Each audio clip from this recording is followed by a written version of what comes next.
And welcome to the NFL Today on YouTube. JB here to be talking about all things football. Bill Cowher, Nate Burleson, and of course, Matt Ryan.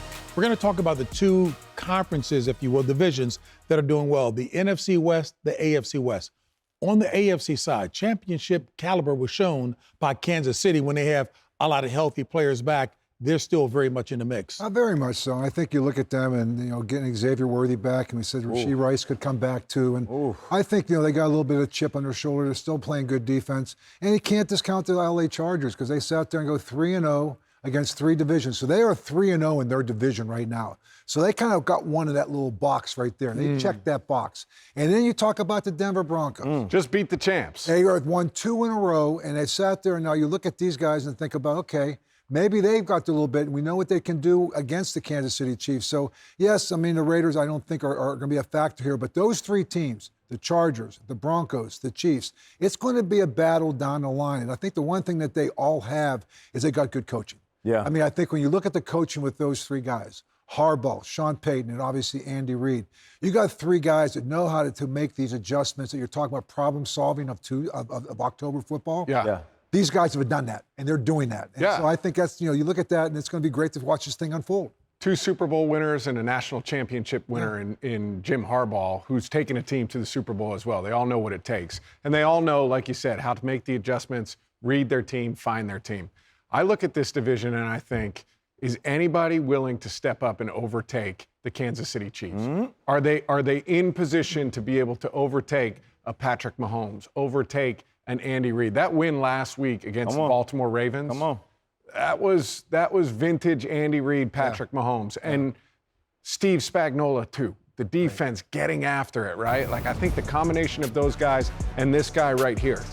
Week 4, Baltimore, his jump in completion percentage, almost 8 points. He has more passing touchdowns in that game than he had the entire season. The yards per attempt go up. Patrick Mahomes in big games, the best there is.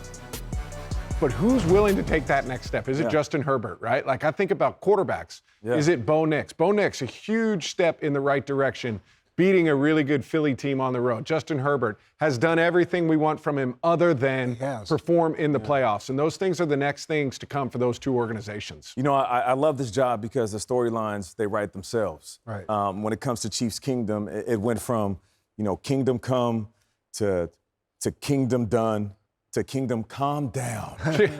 We're just starting slow because everybody was writing them off. And then all of a sudden we're back having this conversation. You mentioned Worthy. What a big difference having that type of speed on the field. Yes. Listen, just having Worthy on the field made Travis Kelce look faster.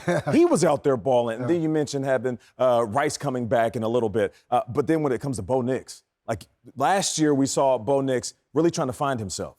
Young, athletic, big arm. It was almost like he was trying to be a Superman in moments where he didn't need to be, and now he's not doing that. I don't need to be Superman. I don't need to be a superhero. I just need to get my job done. Right. And that's what he did against the Eagles. And in the second half, we talked about it earlier, played well. More specifically, in the fourth quarter, my man was locked in. Yeah. So And this even is, to go more specific, third downs in the fourth quarter. Come on. So I love what I'm seeing out of those two squads. Of course, you mentioned Herbert. For a long time, we kept talking about his intelligence, his high football IQ. We knew that he was a student of the game. I think we were waiting for him to be a bully on the block. And maybe Harbaugh is instilling a little bit of that, sometimes you need a little edge to you. Sometimes you gotta play the villain role every once in a while. And I think Herbert is stepping into that maturity. And I think on the other side of the ball, Derwin James, he's found the fountain of youth. Yeah. You sit there and look at this defense. This defense is for real. They're flying around. And you talk about that division with those three. These are three special defenses. Denver, the Chargers, the Kansas City Chiefs, Nick Bonita, what they did when they go into Philadelphia and showed the kind of their brass and their shield right there. They can play bully ball with you if you want. Yeah, that's a fact. A really good recipe for success in the NFL. Good head coach. Yeah. Good quarterback. Yeah.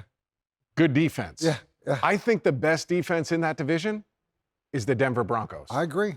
Ooh. Can I just pull back because it's right that we talked about the players. We get it. But Coach always says coaching matters, and you just touched on that. Just give me a one-liner. Andy Reid, what would you say about Andy Reid in the mix there? Wise. Like that. Wow. Just wise. He's wise. And he's unflappable. I mean, Andy is one of those guys, you watch him on the sideline, and you see him get into sometimes, you see him get into Kelsey, and you go to him after the game, what happened? He goes, we need a little juice. Sometimes you have to be the calm in the storm. Sometimes you have to be the storm. And Andy knows how. He's wise enough to get a pulse for his team. He's got a great pulse for his team. Love where you were going when you were talking about Jim Harbaugh. Your thoughts, one-liner about Jim Harbaugh. You said wise. Yeah. I would say fierce. He just has this ability to challenge his team. And I know we joke about this energy and this enthusiasm. I'll tell you what, it's not false. It's not fake. It's not inauthentic. Like, it's for real. And initially, when a new coach comes in, I've been through it a few times in my career. The first thing you do is you check the pulse of your coach. The first day he walks in the meeting room, everybody's watching him, especially the vets. We can read him, trying to check his energy. Is this for real? Is he trying to sell us something that he's not even bought into? But then when you look at Harbaugh, really both of the Harbaugh brothers, you realize very quickly that everything they are selling, they believe in. And as soon as the team becomes a reflection of that energy and also matching the intelligence because they're also students of the game, that's when everything starts to click. Sean Payton. My mind goes to the word edge. He gives them a competitive edge when it comes to scheme. He also keeps people around him on edge. Yeah, no right? doubt. There's an intensity, a level of intensity that comes with Sean Payton. But his teams have always played with an edge. Yeah. Physical, through the whistle. And they've always been a team that's right on the line of balancing being in control and almost out of control. And I think that's what you're seeing from the Denver Broncos right now. You three reflect the cognoscenti, if you will, in terms of understanding the NFL. Let's talk about the NFC West. Any place you want to go, where do you start there? Well, I'll start with Because all four teams are still there. All four teams are there. I think all four teams are going to be there as we get through October into November. I think these teams are all built to win and built to sustainably win. I'll start with the San Francisco 49ers, who I think have had the most impressive start through the first 5 weeks of anybody in that division. You talk about the number of guys who have been injured on the offensive side of the ball. Brock Purdy missing 3 games with the toe injury. You've got George Kittle, who's been out with a hamstring. You've got wide receivers, Ricky Pearsall, Brandon Ayuk, all of these guys Jawan out. Jennings. Yes, Jawan Jennings out. Who steps in? Mac Jones has stepped in with the depleted roster on the offensive side of the ball and has steadied the ship and gone 3-0 during Brock Purdy's absence. I'm not a believer. There is no quarterback controversy here. Anybody who's saying that, I think, is out of their mind. Mac Jones did a nice job stepping in and filling in for him. Brock Purdy is their quarterback. The thing that is interesting to me with them is what can they become when they start to get these guys back on the offensive side of the ball, because they've done some dynamic things there. The one thing they're not going to be able to replace is Nick Bosa, who's out for the year. Yeah. That's going to hurt them at some point throughout the year on the defensive side of the ball when you talk about trying to get Matthew Stafford on his back in division games later in the year. Or you start talking about some of the other quarterbacks like Sam Darnold, who's playing excellent football in Seattle. You've got to hit these guys to stop them in the passing game. That's the one thing that concerns me with San Francisco moving forward. Last thing I'll say about them, everything depends on Christian McCaffrey staying healthy. Yeah. Everything depends on Christian McCaffrey staying healthy. If he's healthy, they'll be there. Yeah, because they're going to flow that offense right through them. When you said, how did they do this when guys are going down? And they get the worst type of news. This is the beginning of the season. You start hearing about these significant injuries to players that you are counting on. It's a blow that most teams can't recover from. But I look at San Francisco and what they have built inside out. It's almost like they're a machine with redundant gears. Like one goes out and another one kicks in immediately. And you don't even feel the drop-off. You just see all of a sudden that the box scores are almost exactly the same, and they get a dub at the end of the day. Now, the team I would like to mention is the Arizona Cardinals. We just talked about San Fran. The Arizona Cardinals, to me, they're the team that you're not paying attention to that could end up hitting you in the mouth. You're a boxing fan. It's kind of like that boxer that's oftentimes on the B side of the card, but he has a puncher's chance of knocking out his opponent every time he plays. If you look at the Arizona Cardinals, week in and week out, they're in every game. Now, it's up to them to learn how to close out these games. And they're not a perfect team, but I'll tell you what, every single week, they're going to fight every single minute of the game until it's over.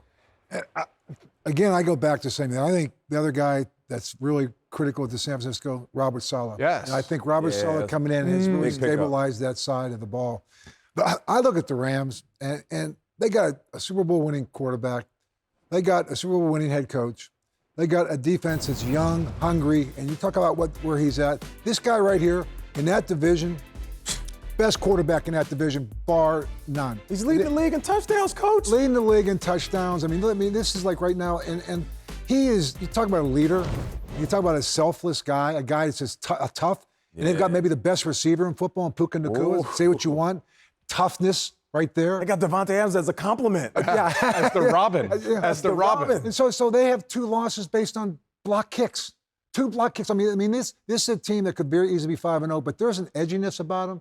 And I think Sean McVay will sit there and tell you, 4th and 1, bad call on my part. Should never have done it. Should have put the hands of Matthew Stafford. Yeah, I'll take that back. You know what? So I love Sean McVay. Yeah. I love Kyle Shanahan. I like Mike McDonald. I think Jonathan Gannon. This again, you talk about the 4 coaches in this division. 4 coaches. Yeah. Their teams reflect who they are. That's a fact. Each team has questions.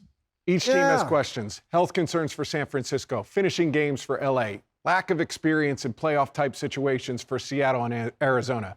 Whoever problem solves during the month of October, you've been talking about, Coach, is going to sit atop this division by the time we get to problem November. solve, huh? And it's going to go back and forth. It'll be like a heartbeat. Up, down, up and down. But you know what, JB? Just don't be steady. Don't be flatlined. Go If you're ride the highs. you're dead. I didn't want to say it that way, but kind of, you're right. How fascinating it is to listen to you guys talk ball. He mentions a puncher's chance. Buster Mathis back. Who would have thought he would have done that against Mike Tyson? Buster Douglas? Buster Douglas, that is. And before you ask me about cognoscenti, it means the group or person who has superior knowledge and understanding of a given topic. Nobody better than the 3 of you. It's a compliment. Thank you very much. Hey, folks, and the NFL Today comes your way every Sunday, 12 noon Eastern, right here on CBS.